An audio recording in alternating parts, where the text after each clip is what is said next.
नीम करोली बाबा की लोकप्रियता न केवल देश में बल्कि विदेशों तक में फैली हुई है।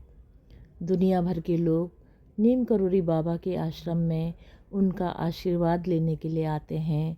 कंबल पहने हुए बाबा के चमत्कारों के चलते उन्हें भगवान हनुमान का अवतार भी माना जाता है।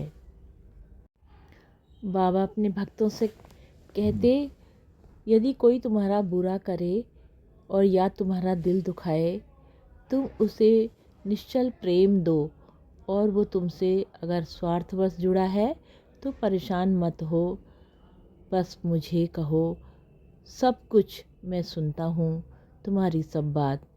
तुम किसी को बुरा ना कहो, बुरा ना करो, बस मुझसे कहो, मैं स्वयं सब देखूँगा।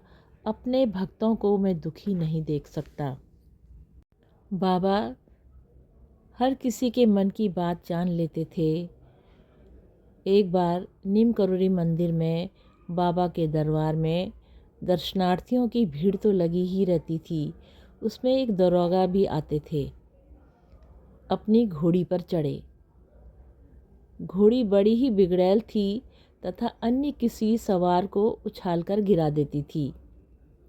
तब दरोगा के मन में विचार आया कि अगर बाबा जी भी इस पर बैठें तो ये घोड़ी उन्हें भी गिरा देगी। मन के भाव को छिपाए उसने बाबा जी से घोड़ी के बारे में ये शिकायत कर दी। परंतु अंतर्यामी बाबा से दरोगा के मन की बात कैसे छुपी रहती। तो एक दिन जब दरोगा जी घोड़ी की जीन लगाम खोलकर उसे पास के एक पेड़ से बांधकर आए तो बाबा जी फुर्ती से उठकर घोड़ी के पास पहुंच गए और उसे खोलकर उसकी नंगी पीठ पर सवार हो गए। उछलकर घोड़ी बेतासा दौड़ पड़ी और उछल-उछलकर बाबा जी को गिराने की चेष्टा करने लगी। गांव वालों के कथनानुसार घोड़ी बड़ी देर तक उछलती कूदती रही,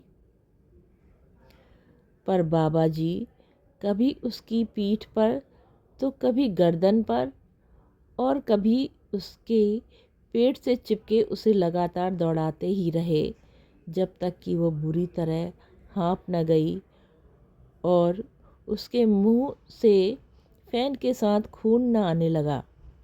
दरोगा जी के साथ सभी इस विस्मयकारी लीला को देख रहे थे।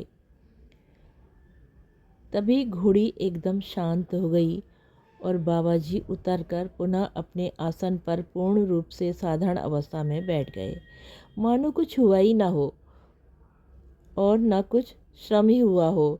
दरोगा जी उलाहना देने लगे, आपने मेरी घोड़ी बेकार कर दी।